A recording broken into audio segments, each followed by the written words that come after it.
My daughter is broken goods. My own mother said those words to my fiancé while cancelling every single one of our wedding vendors just 6 days before the ceremony. My name is Vera Westbrook, I'm 28, and 8 months ago, my life was, for 11 blissful minutes, absolutely perfect. Nathan got down on one knee right there in our tiny kitchen in Ridge Hill, Georgia. No fancy restaurant, no ring hidden in dessert, just him, holding a ring he'd saved 7 months for, saying, "I don't have a speech. I just know I want every morning to start with you." I said yes before he even finished.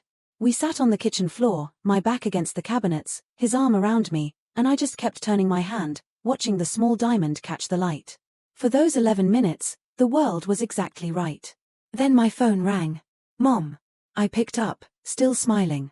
"Mom, Nathan just, where are you having it?" No congratulations. No gasp. Not even an "oh, honey." Just, the wedding. "Where's the venue? I need to know now." I glanced at Nathan. He tilted his head, listening. "We haven't decided anything yet, Mom." He literally just, "Well, you need to start deciding. These things book out a year in advance.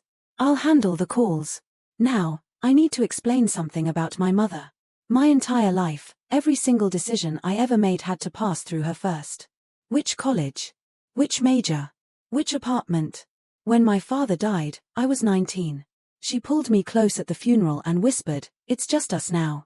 You're all I have." And from that day on, saying no to her felt like abandoning a widow. So, when I tried to tell her Nathan and I wanted to plan it ourselves, she went quiet. 4 seconds. I counted them. "Fine," she said, her voice dripping with martyrdom. "I understand. You don't need me anymore." My chest tightened.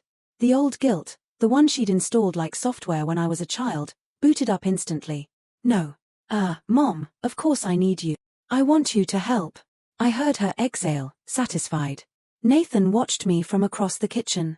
He didn't say anything, but his jaw shifted just slightly, the way it does when he's holding something back. I didn't know it then, but that phone call was the first move in a game my mother had been waiting to play. 3 months into our engagement, my mother had taken over everything. It happened gradually, you know, the way water rises in a basement. By the time you notice, it's already at your ankles. First, she offered to make a few calls because I was busy teaching 3rd grade. Then, she started showing up to tastings without telling me.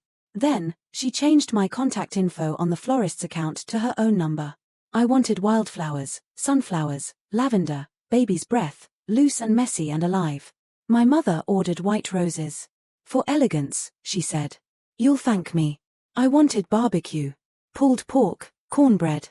"Can't serve barbecue at a wedding, Vera. People will talk." I wanted the seating chart to put Nathan's family up front. She rearranged it so her friends filled the first 4 rows. When I pushed back, gently, the only way I knew how, she cried. Right there in our living room, dabbing her eyes with a tissue she already had in her hand. "I'm just trying to make this beautiful for you. Your father would have wanted it this way." And just like always, the guilt, that familiar, suffocating weight, would settle over me, and I'd fold every single time. Nathan started spending longer hours in his workshop. He never complained, but sometimes I'd catch him standing at his workbench, not building anything, just staring at the wall. One evening, Rachel, my maid of honor, my best friend since 8th grade, came over for the first rehearsal dinner planning. She watched my mother rearrange the centerpiece samples I'd chosen, replacing every one. Rachel didn't say anything to Diane, but later, at the door, she grabbed my arm. "I need you to trust me on something. Don't ask questions yet." I laughed nervously. "What do you mean?" She just squeezed my hand and left. I didn't understand. Not then. 2 months before the wedding, my mother invited Nathan to lunch. Just the 2 of them. She said it was to talk family things. I thought it was a good sign. But Nathan came home that afternoon and sat down across from me at the kitchen table. He folded his hands. He's always careful with his words, but I could see the tension in his shoulders. "Your mother told me you had a breakdown in college." My stomach dropped. She used the phrase damaged goods. I stared at him. The room tilted. She said, "My daughter needs someone who can handle her." "Can you really?" I opened my mouth, but nothing came out. Because, yes, after my father died, I went through a dark stretch my sophomore year. I saw a counselor. I worked through it. It wasn't a secret, but it certainly wasn't ammunition. My mother had turned it into ammunition. What did you say? I whispered, my voice barely there. Nathan looked at me steadily.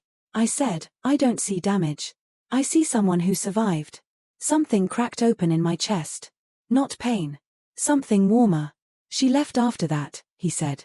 Didn't finish her iced tea. 20 minutes later, my phone rang. Mom. Nathan disrespected me at lunch. He's isolating you from your family, Vera. That's what men like him do. Carpenters. Blue collar. No ambition. He builds furniture with his hands. Mom, your father was an accountant. Dad is gone. Silence. Then, very quietly, don't you dare throw that at me. She hung up. I sat in the kitchen, holding my phone, caught between two versions of the truth. My mother's, where she was protecting me, and the real one, where she was trying to make sure I never left. I didn't know it yet, but this was only the first step in her plan. The rumors started small. 6 weeks before the wedding, I walked into Patty's hair salon on Main Street for my regular trim. Patty, who's done my hair since I was 14, sat me down and leaned close to the mirror. Honey, are you okay? Your mama stopped by yesterday, said things aren't going well at home. I blinked. What did she say, exactly? Patty hesitated. Just that you've been struggling, that Nathan might not be the right fit. I smiled, the kind you paste on when your insides are liquefying, and said, everything's fine, Patty. Really? But it wasn't fine. Because the next day, I walked into Dale's Market for groceries, and Mrs. Brewer at the register gave me a look I'd never gotten before. Pity. Pure, unfiltered pity. Vera, sweetheart. If you ever need to talk. I didn't ask what she heard. I already knew.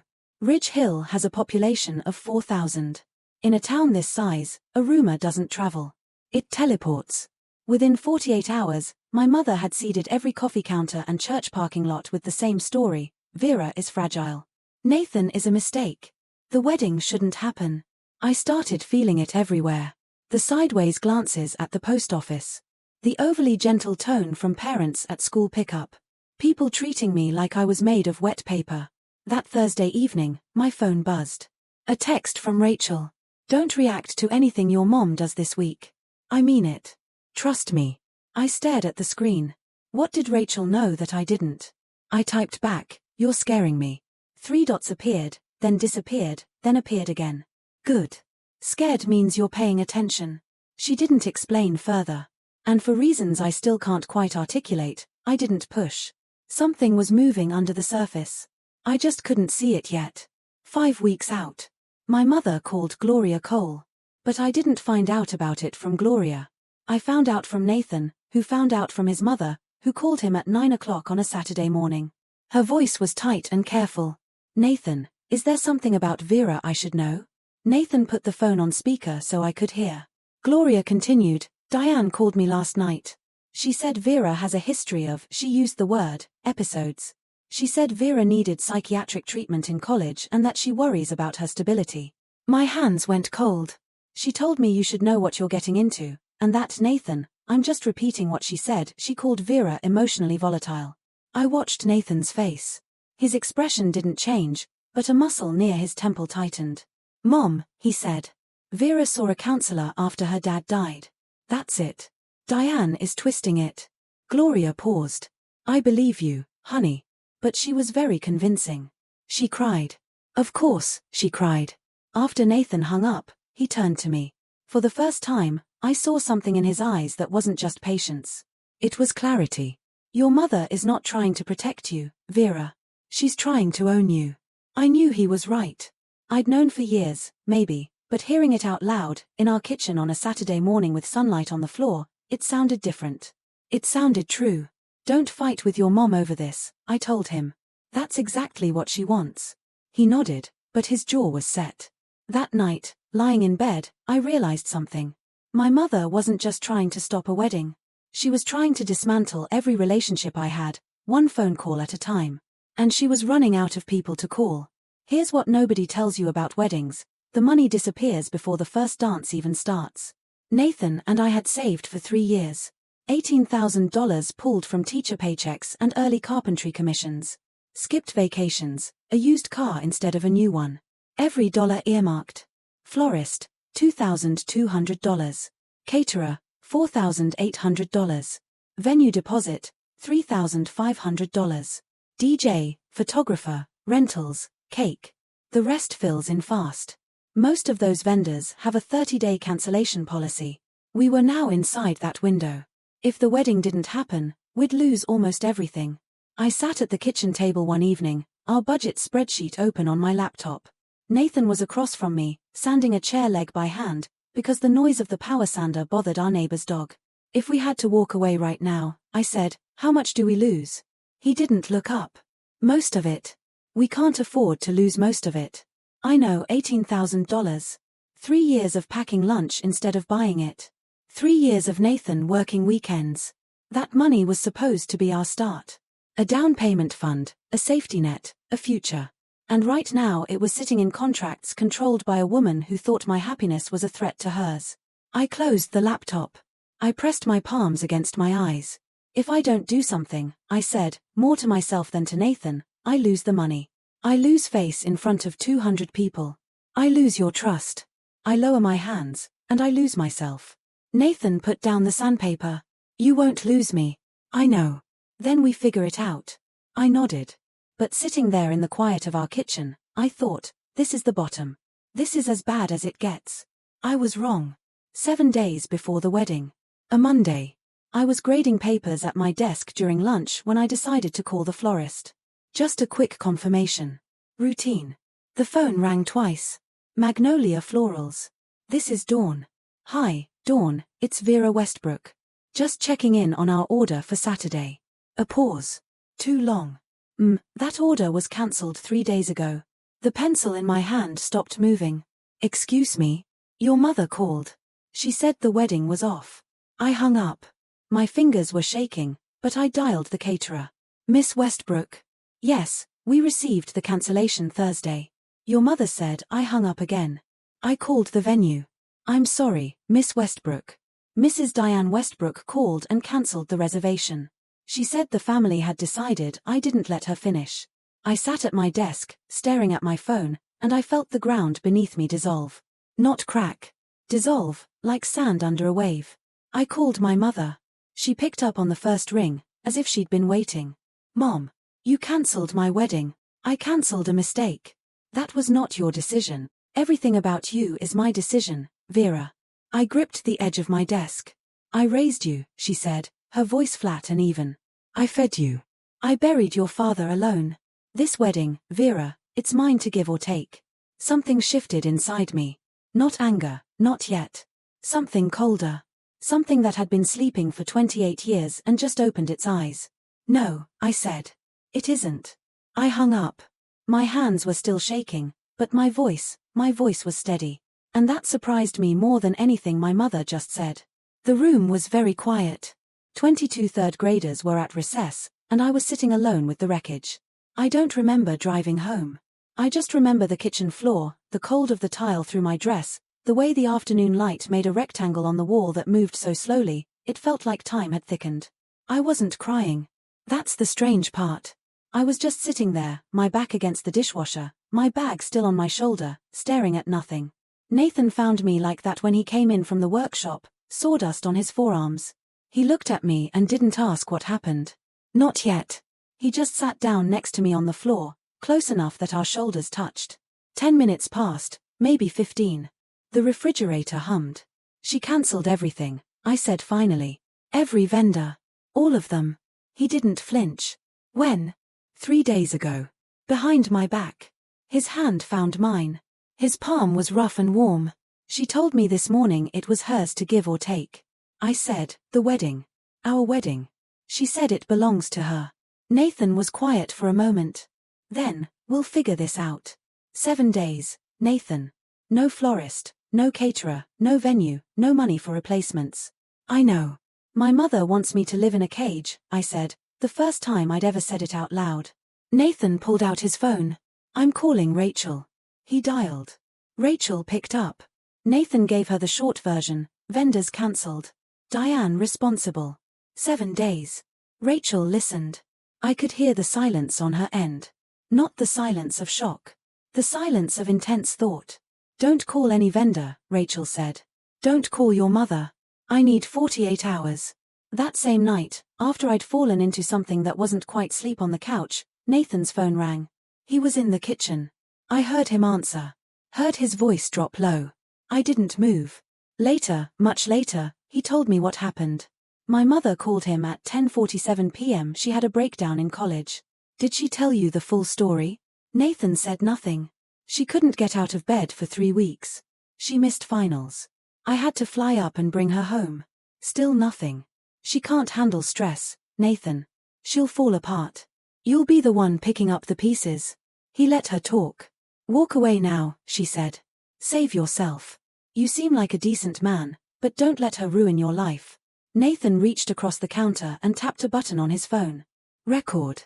Georgia is a one-party consent state. He knew this because his buddy Marcus told him once after a contractor tried to cheat him on a job. Is that everything, Diane? He said calmly. I'm trying to help you. Noted. He hung up. He saved the file. He didn't tell me that night. He could see I was barely holding together, and one more blow might crack the foundation. The next morning, he drove to Rachel's apartment before work. He handed her his phone, the recording queued up. Rachel listened. Her face didn't change. When it ended, she looked at Nathan and said, "This is exactly what I needed." Nathan asked, "What are you planning, Rachel?" She tapped the phone against her palm. "Insurance." He waited. "The kind your mother-in-law can't cancel." She didn't elaborate. And Nathan, because he's Nathan, trusted her the same way I did. Completely. Rachel told me to wait 48 hours. Those were the longest 48 hours of my life. But I didn't know yet that she had been preparing for this moment for 6 months. 5 days before the wedding, Rachel showed up at our door carrying a manila folder thick enough to prop open a window. She sat at our kitchen table, the same table where Nathan proposed, where I learned about the cancellations, where every turning point of this year had happened, and opened the folder. I need to tell you something," she said. "And I need you to let me finish before you react." I nodded. "The day your mom volunteered to handle the wedding, 6 months ago, I started making backup plans." I stared at her. 6 months. "Do you remember your college graduation?" I did. My mother arrived 40 minutes late, started an argument with my roommate's parents over parking, and spent the reception telling everyone my education degree was a waste and I should have gone into business. I cried in the bathroom. Rachel held my hair back.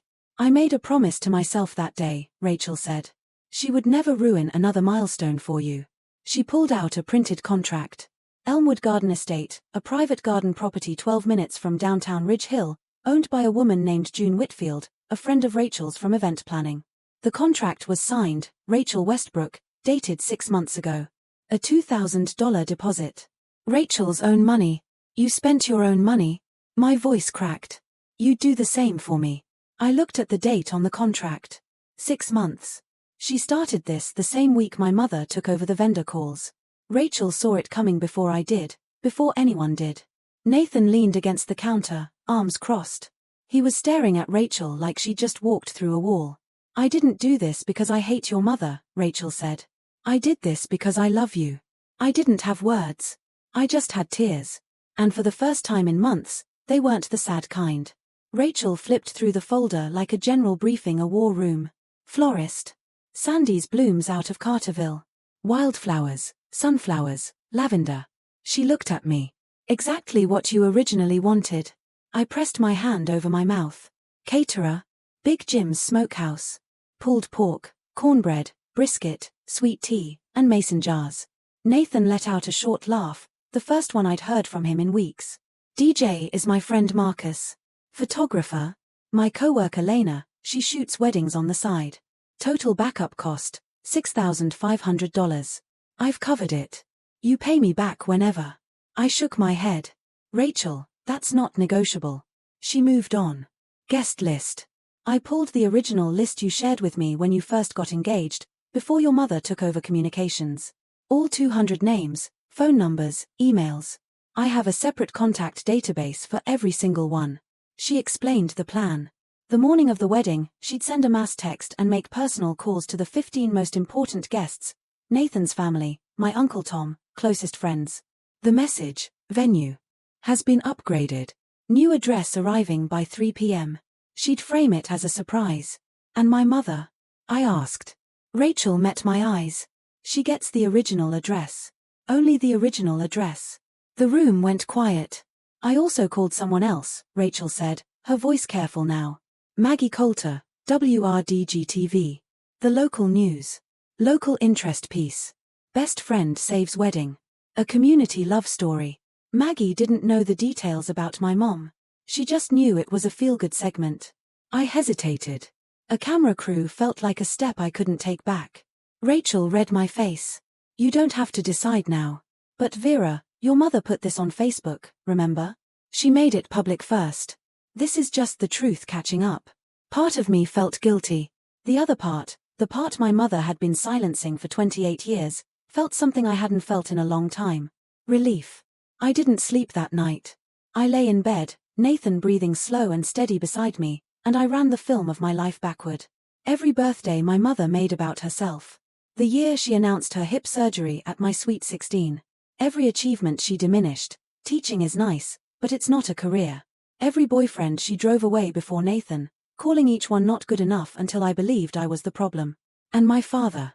The last thing he ever said to me, 3 days before the heart attack, standing at the kitchen sink in the house I grew up in, "Don't let anyone shrink you, Vera." Not even me. I didn't understand then. I think I do now. At 6 a.m., I called Rachel. Let's do it. You're sure? I'm sure. Good. I'll activate everything today. I hung up and made one more call. Uncle Tom, my father's younger brother, retired Army, managed a warehouse in the next town over. He'd been in my life since birth, but kept his distance from my mother's orbit. Smart man. Uncle Tom, I need to ask you something. Shoot. Will you walk me down the aisle? The line went quiet. I heard him clear his throat. When he spoke, his voice was rough. Your daddy would be so proud, Vera. I pressed the phone to my chest after we hung up. I sat on the edge of the bed and breathed. Here is what I did not do.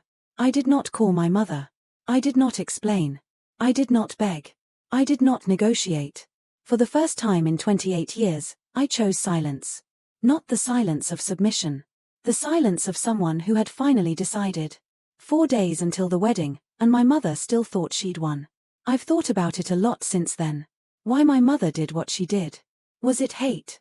Was it fear? Was it something broken inside her that couldn't stand to see me whole?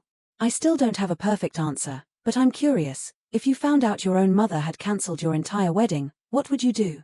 Would you confront her? Would you go silent like I did? Or would you do something else entirely? Tell me in the comments. I'd really like to know. Now, back to 4 days before the wedding. 4 days before the wedding, a Thursday. I was standing in the hallway outside my classroom at Ridge Hill Elementary, refilling my water bottle at the fountain when I heard her voice. Not on the phone this time. In person. In my building. I'm here to check on my daughter. My mother was standing at the end of the hallway, speaking to the front desk volunteer loud enough for every open classroom door to hear. She's been unstable. I'm worried she'll have another episode. Mrs. Patterson, the 5th grade teacher, stepped into her doorway. Mr. Gaines, the custodian, froze mid-sweep. 2 parents waiting for a pickup conference turned to stare. My face went white. I could feel it drain, blood leaving like someone pulled a plug. I walked toward her.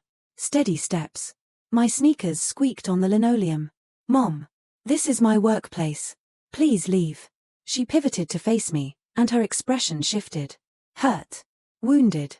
Trembling chin. Mr. Gaines said, gently but firmly. I'll need to ask you to step outside. My mother looked around the hallway at the staring faces, the half-open doors, and squared her shoulders. You'll see, she said, walking toward the exit. Everyone will see. The door closed behind her. The hallway slowly unstiffened as Mr. Gaines resumed sweeping. Mrs. Patterson gave me a small, helpless shrug. Then a hand touched my elbow.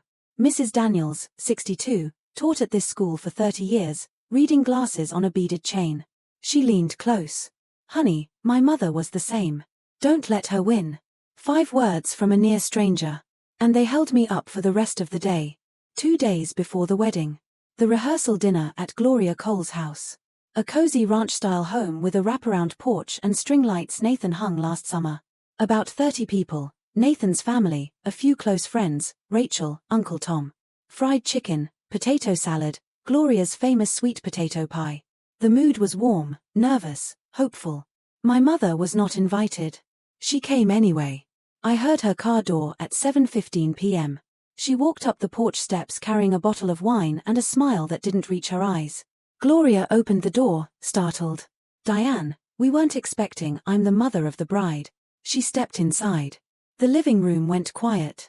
Nathan's cousin Danny set down his fork. Uncle Tom straightened in his chair by the window. My mother poured herself a glass of wine, her own bottle, and raised it. "I'd like to make a toast."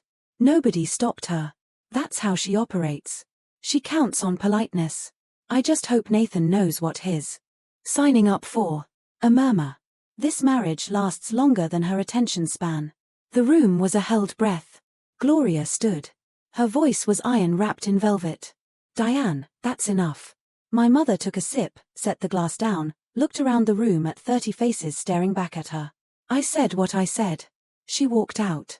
The screen door slapped shut behind her. Silence. Then Nathan's hand found mine under the table. He squeezed. I squeezed back. Gloria crossed the room and bent down next to my chair. Her eyes were wet. She whispered, "I'm sorry I ever doubted you." And then, quieter, "You are welcome in this family, Vera. Always." One day before the wedding. Friday evening. I was folding napkins at Rachel's apartment. She insisted I stay the night so Diane couldn't reach me. My phone buzzed. A screenshot from my coworker Jenny. It was a Facebook post, my mother's account. "Please pray for my daughter. She's rushing into a marriage against medical advice. I've done everything I can. A mother's heart is broken. Against medical advice." I read it 3 times. Each time the words rearranged themselves into something uglier. There was no medical advice. There was no doctor who said don't get married. My mother invented a medical crisis and posted it to 800 people in a town where everyone knows everyone's middle name. My hands were shaking. Rachel looked over, read the screenshot, and her expression didn't change. She was past shock. She was in operational mode. "I saw it 20 minutes ago," she said. 800 people, Rachel. I know. She's telling the whole town I'm mentally ill. Rachel took the phone from my hand. Not roughly, like a nurse removing something that's hurting a patient. "Don't respond. Tomorrow, the truth will speak for itself." Nathan called from our house. He saw it too. "I'll drive over." "Stay," I said. "I'm okay. I'm with Rachel." "You sure?" "I'm sure." He paused. "No more screens tonight, Vera." I agreed. Rachel took my phone and put it in a kitchen drawer. She made chamomile tea. We sat on her couch, not talking much, just breathing in the same room. I lay in Rachel's guest bed that night, eyes open, staring at the ceiling fan, turning slow circles. Tomorrow would be different. I wasn't scared anymore. Something had shifted quietly, like a key turning in a lock. For the first time, I could see clearly. More clearly than I'd ever seen in my life. Saturday morning. Wedding day. 6 a.m. I woke up in Rachel's guest room to the sound of her already on the phone. "Yes, venue upgrade. Surprise for the bride and groom. New address is Elmwood Garden Estate, 412, Whitfield Lane. Arrive by 3 p.m. Don't go to the original address." She was pacing her living room in sweatpants and a headset. A printed spreadsheet in her hand with 200 names, each one highlighted in yellow, green, or red. Yellow, mass text sent. Green, confirmed. Red, needs a personal call. By 8 a.m., she'd made 15 calls. Gloria Cole confirmed. Uncle Tom confirmed. Nathan's cousin Danny, his Aunt Margaret, the Hendersons from next door. My coworker Jenny, Mrs. Daniels. Confirmed. Confirmed. Confirmed. By 10 a.m., 197 out of 200 guests had confirmed the new location. 3 couldn't attend, 1 had a sick child, 2 were traveling. None were related to my mother's sabotage. 1 person was not on the contact list at all. Diane Westbrook received no text, no call, no new address. As far as she knew, the wedding was at the original venue, the one she cancelled. The empty lot. At noon, I put on my dress in Rachel's bedroom. It was simple, ivory, tea-length, lace sleeves. I bought it at a consignment shop in Atlanta for $60. My mother called it second-hand embarrassment. I called it mine. Uncle Tom arrived at 1:30 p.m. He was wearing a gray suit, polished shoes, eyes already red. He saw me and stopped in the doorway. "Lord, Vera, You look like your daddy on his wedding day. Stubborn and beautiful.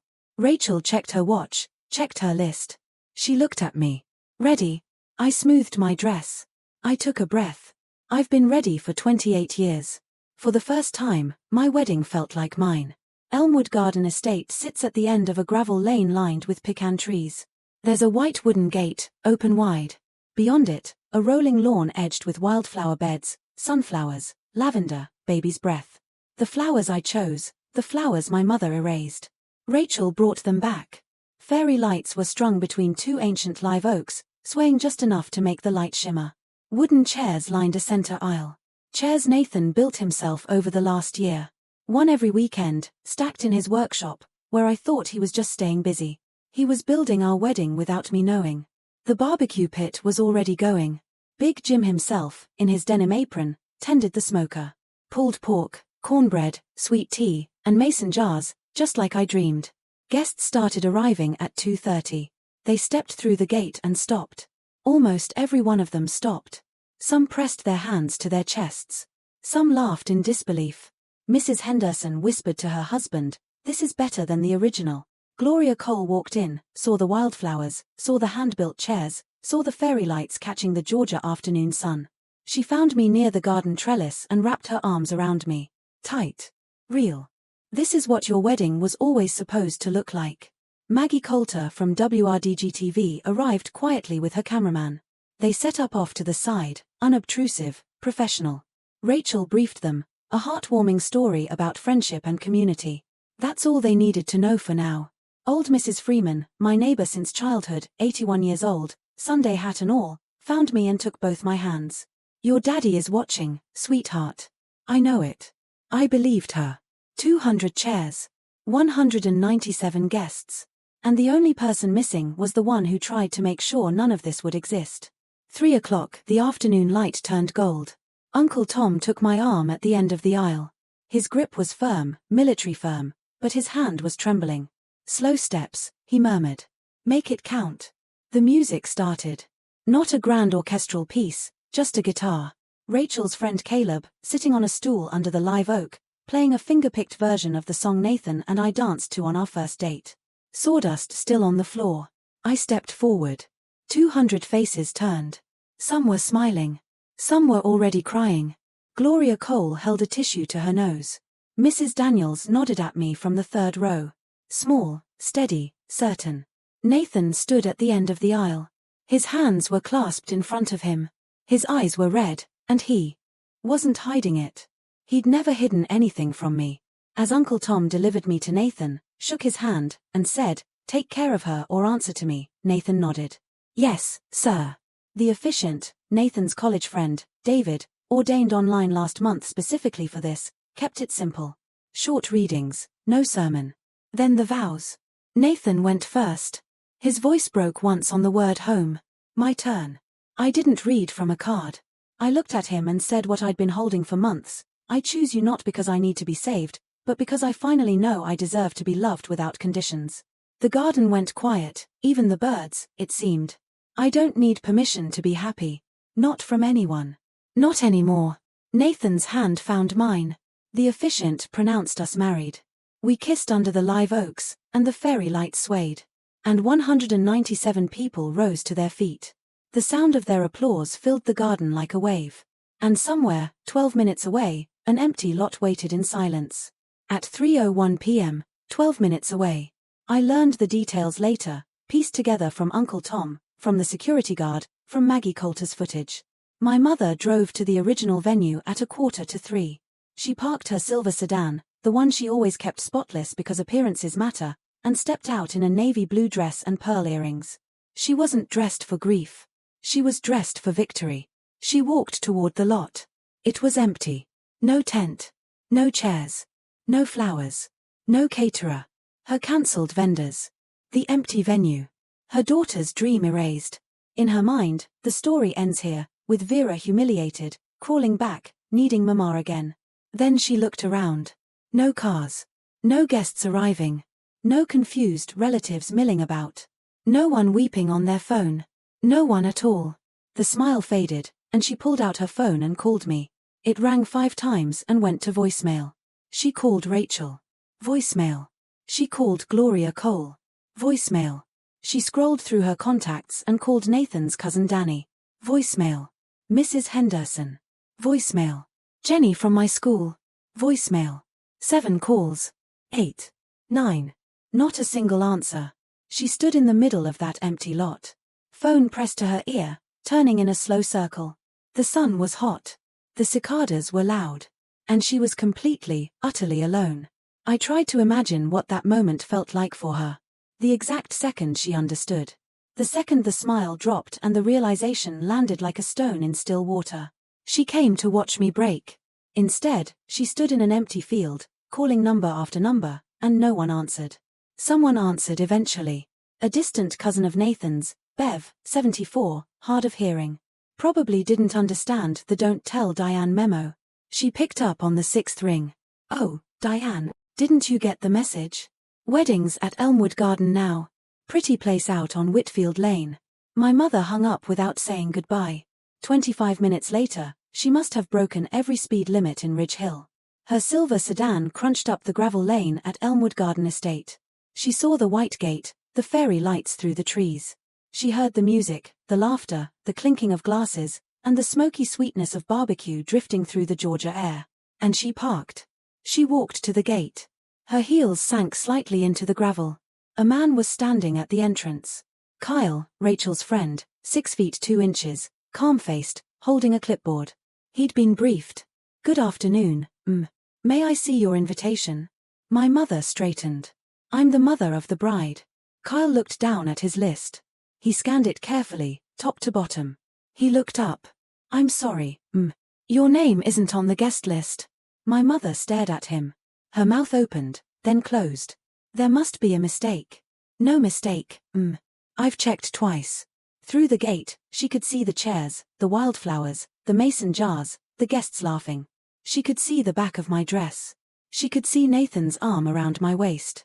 Everything she tried to destroy was right there, alive and whole and glowing. And there was a gate between her and it, and a man with a clipboard, and her name nowhere on the list. "I understand this is difficult," Kyle said gently, "but I can only allow listed guests." For the first time in her life, my mother was on the outside of a door she couldn't open, and the key was not in her hands. She didn't leave quietly.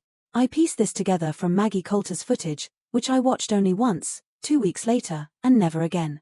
My mother's voice rose. First measured, then sharp, then raw. "This is my daughter's wedding. I am her mother." Kyle didn't move. He kept his hands clasped in front of him, his expression neutral. He'd been trained for this. Rachel thought of everything. I understand, but I'm not authorized to authorized. I gave birth to her." Several guests near the gate turned their heads. Nathan's Aunt Margaret whispered something to the person next to her. Mrs. Henderson shook her head slowly. My mother saw the faces looking at her. Not with sympathy. Not with confusion. With recognition. They knew what she did. By Rachel's venue change message, it was clear, due to unforeseen vendor cancellations by a family member, the wedding location has been moved. Everyone knew who that family member was. Then my mother saw the camera. Maggie Coulter and her cameraman had moved toward the gate. Not aggressively, just doing their job. The red light was on. My mother froze. The tears, the ones she could summon on command, stopped. She looked at the lens the way a deer looks at headlights. For one long moment, she stood there, the mask cracking. Not the grieving mother. Not the protective parent. Just a woman in a navy dress who bet everything on control and lost. She turned around, walked to her car, opened the door, got in, drove away. She didn't look back. Inside the garden, I was dancing. Nathan led me through a clumsy two-step on the grass while Caleb played guitar, and the fairy lights turned on as the sun dipped. I didn't know my mother came. I didn't know she left. Rachel stood near the dessert table, watching the gate. She saw the silver sedan disappear down the gravel road. She picked up her glass of sweet tea, took a sip, and walked back to the dance floor. No triumph, no gloating. Just peace. She came, Rachel told me, days later. She left. You didn't miss anything. The rest of the evening was the kind of ordinary I'd been starving for. Paper plates loaded with pulled pork. Sweet tea refilled 3 times. Nathan's 7-year-old nephew, little Brady, chasing fireflies across the lawn while his grandmother yelled at him to watch the flower beds. We cut the cake. 2 tiers, buttercream frosting, a small cluster of wildflowers on top. I made the topper myself, 2 tiny wooden figures Nathan carved last month. He thought I didn't notice the wood shavings on his workbench. I noticed. Gloria stood up to speak. She's not a woman who enjoys public attention, so when she cleared her throat and the garden went quiet, it meant something. I'm not a speech person, she said. But I want to say this. Welcome to the family, Vera. For real this time. A few people laughed. A few people cried. I did both. Uncle Tom went next. He held his glass steady, but his voice wavered. My brother always said Vera would find her way. He paused, swallowed. He was right. The applause was gentle, not a roar, just a warm, even sound like rain on a porch roof. I sat at the long wooden table, one Nathan built for a client last year but decided to keep, and I looked around. 200 people eating barbecue in a garden full of wildflowers under fairy lights in a small Georgia town. Nobody was performing. Nobody was managing appearances. Nobody was watching to see if I'd crack. For the first time in my life, a celebration wasn't being held hostage. Rachel caught my eye from across the table. She raised her mason jar. I raised mine. We didn't say anything. We didn't need to. That was the first celebration of my life that wasn't stolen from me. Later that night, after the last guest was gone and the fairy lights were still blinking softly in the empty garden, Nathan and I sat on the porch steps at our house. My shoes were off. His tie was loose. The night air smelled like jasmine and leftover smoke. There's something I need to show you, he said. He pulled out his phone and opened an audio file. Dated 6 days ago.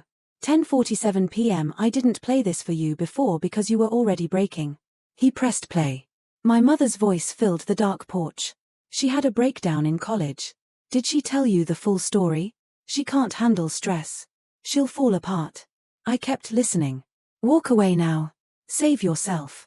The recording ended. The cicadas took over. I sat with it. My mother's voice. The one that sang me to sleep. The one that read me stories.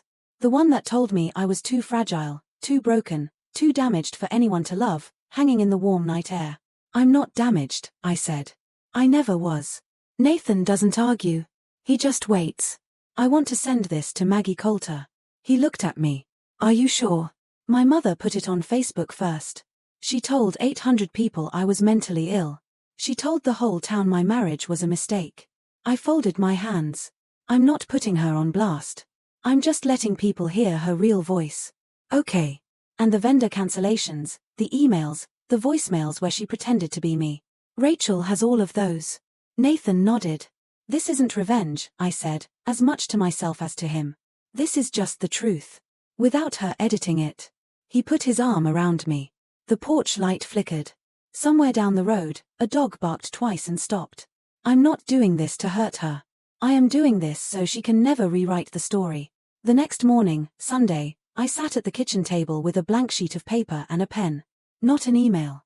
Not a text. A letter. Handwritten. Because some things should cost effort. I wrote 3 drafts before I got it right. The first was too angry. The second was too kind.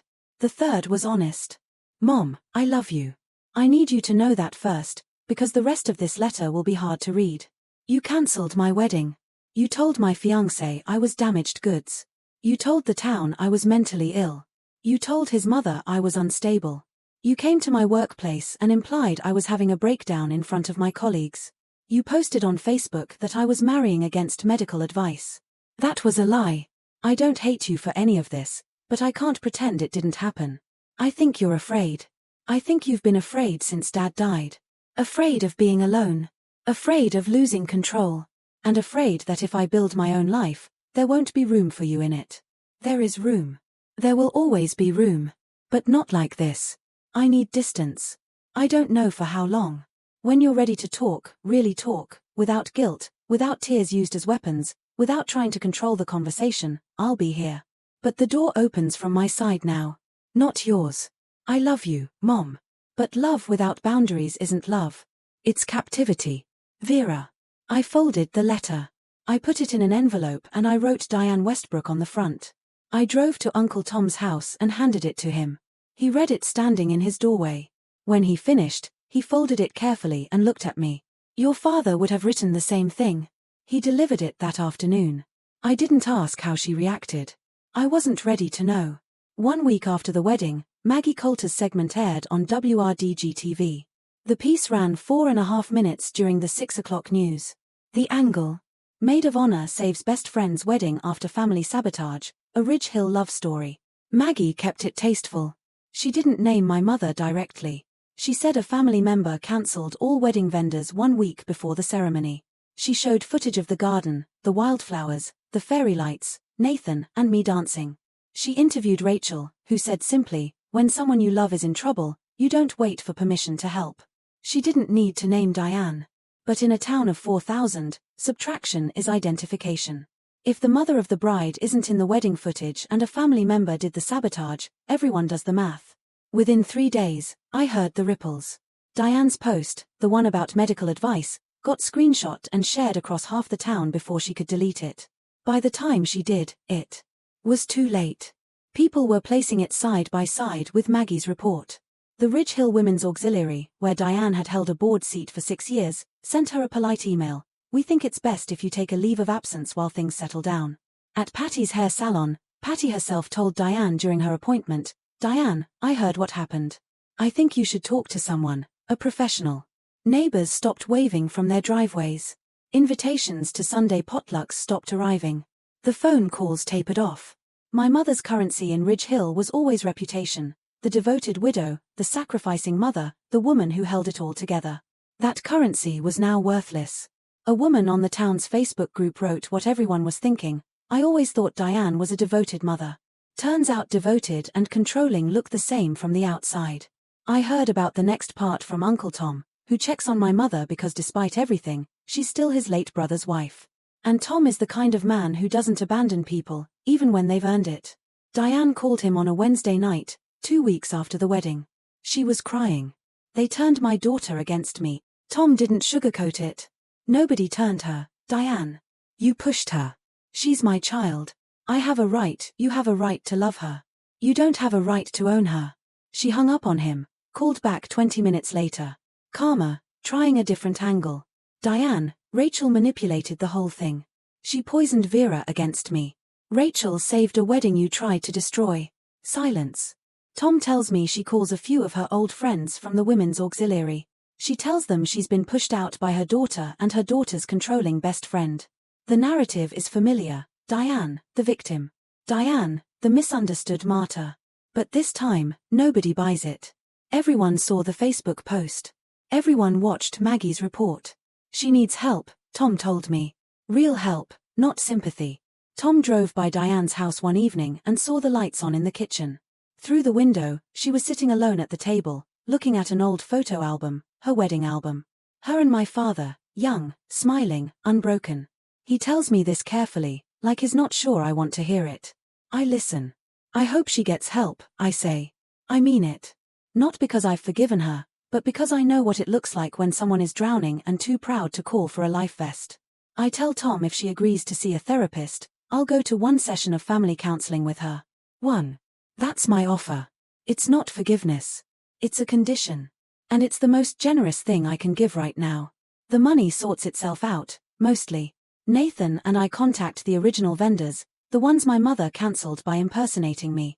We bring the receipts, the emails where Diane signed as Vera Westbrook, the voicemails where she used my name. The florist and the caterer both review the evidence and agree, we didn't authorize the cancellation. Dawn at Magnolia Florals refunds $2,200. The caterer returns $4,800. That's $7,000 back. Not everything, but enough to breathe. The venue, Ridge Hill Community Pavilion, has a stricter policy, no refund past 30 days. But the manager, after hearing the story and seeing the voicemails, offers a credit toward a future event. Nathan says, we'll use it for a first anniversary party. I laugh for the first time in a while. We pay Rachel back the $6,500 within 2 months. She resists. Consider it a wedding gift, she says. I wire it anyway. Some debts aren't about money. They're about respect. Something unexpected comes from the wedding itself. 3 guests who saw the hand-built chairs and tables Nathan made for the reception reach out to him the following week. Custom furniture orders. A dining set for the Hendersons. A rocking chair for old Mrs. Freeman. A bookshelf for Maggie Coulter's producer. Nathan's workshop, which had been struggling for steady clients, suddenly has a 3-month wait list. I don't file charges against my mother. I don't sue for damages. I considered it briefly, but I'm a 28-year-old teacher in a small town and she's my mother. The legal system isn't built for this kind of wound. But I keep everything. Every voicemail, every email, every screenshot, filed neatly in a folder Rachel labeled just in case. We didn't get rich. We didn't get even. We just got free. 3 months later, our house is small. 2 bedrooms, 1 bathroom, a porch that needs repainting. Nathan says he'll get to it in spring. And I believe him, because the man finishes everything he starts. I go back to teaching. The 3rd graders don't know anything about what happened, and that's exactly how I want it. They care about multiplication tables and who gets to feed the class hamster. It's the most grounding thing in my life. Mrs. Daniels, the teacher who whispered, "Don't let her win," in the hallway that day, starts leaving a cupcake on my desk every Friday. She never mentions why. I never ask. Gloria Cole and I have dinner together every other Sunday. She's teaching me to make peach cobbler, the Cole family recipe, handwritten on an index card so old the ink is fading. Last Sunday, she handed me the original card. "It's yours now," she said. Family recipe goes to family. I taped it inside our kitchen cabinet next to a photo of Nathan and me at Elmwood. I haven't spoken to my mother directly. Uncle Tom is the bridge. He tells me she started seeing a therapist, went twice, quit. Went back, quit again, then went back a 3rd time. She's trying, Tom says on the phone one evening. Slowly. Slowly is fine, I tell him. I'm not going anywhere. I mean it. The door I described in my letter, the one that opens from my side, is still there. I check on it sometimes, in my mind. The way you check on a plant you're not sure will survive the winter. I don't need my mother to be perfect. I just need her to stop pretending I'm broken. That's the minimum. And for the first time, I'm not afraid to hold it. I want to say something to you directly, not as a character in a story, but as me, Vera. I didn't tell you all of this so you'd hate my mother. She's a woman in pain. She lost her husband too young and she never learned the difference between holding on and holding hostage. Her fear is real. Her grief is real. But her pain doesn't give her the right to destroy my life. And yours doesn't either, whoever yours is. But if you have someone in your life, a mother, a father, a sibling, a partner, who uses love like a leash, who makes you feel guilty for being whole, who punishes you for growing, I want you to hear me. You are not ungrateful for wanting air. You are not selfish for saying no. You are not a bad daughter or a bad son for building a life that doesn't orbit their anxiety. Boundaries are not walls, they're doors. And you get to hold the key. I didn't plan revenge. I didn't scheme. I was lucky. I had Rachel. I had Nathan. I had Uncle Tom and Gloria and Mrs. Daniels and 200 people who showed up at a backup garden on a Saturday in Georgia because someone sent them a text that said, "Trust me.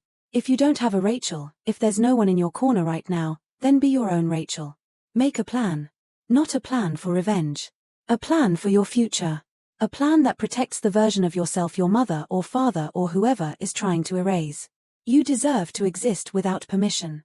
I know, because I spent 28 years waiting for permission. And the day I stopped asking was the day my life actually began. I've asked myself so many times since then, if Rachel hadn't made that backup plan, what would have happened? Would I have been strong enough to stand on my own? Honestly, I'm not sure. So, I want to ask you, do you have a Rachel in your life? Someone who protects you before you even know you need protecting? Or are you someone's Rachel? The one holding the backup plan together while they fall apart? Tell me in the comments. I'd really love to hear your story. Now, let me tell you how this ends. 6 months after the wedding, I came home from school on a Tuesday afternoon. There was a piece of mail on the porch, not in the mailbox. On the porch, hand-delivered. A cream-colored envelope with no return address. My name, written in handwriting I'd recognize in the dark. I opened it, standing in the doorway. No letter inside. No words. Just a single pressed wildflower. A black-eyed Susan. Flattened and dried between 2 sheets of wax paper. I held it for a long time. A wildflower. The flower I chose for my wedding. The flower my mother replaced with white roses. The flower Rachel brought back. I don't know if it's an apology. I don't know if it's a goodbye. I don't know if she pressed it from her own garden, or bought it somewhere, or picked it from the roadside ditch out on Route 12 where black-eyed Susans grow wild every summer. I don't call her. I'm not ready. Maybe she's not ready either. I carry the flower inside and place it on the bookshelf, leaning against our wedding photo. Nathan and me under the live oaks. Fairy lights in the background. Wildflowers everywhere. My mother didn't say anything. And maybe that's the kindest thing she's done in years. Nathan comes in from the workshop, sawdust on his forearms. He sees me standing at the bookshelf. You okay? Yeah. I turn around. I'm good. Through the kitchen window, the late afternoon sun pours across the backyard. I can hear the rhythm of Nathan's table saw starting up again. The neighbor's dog barking. A mockingbird somewhere in the pecan tree. My name is Vera Westbrook Cole. I'm 29 now, and for the first time, my life is mine.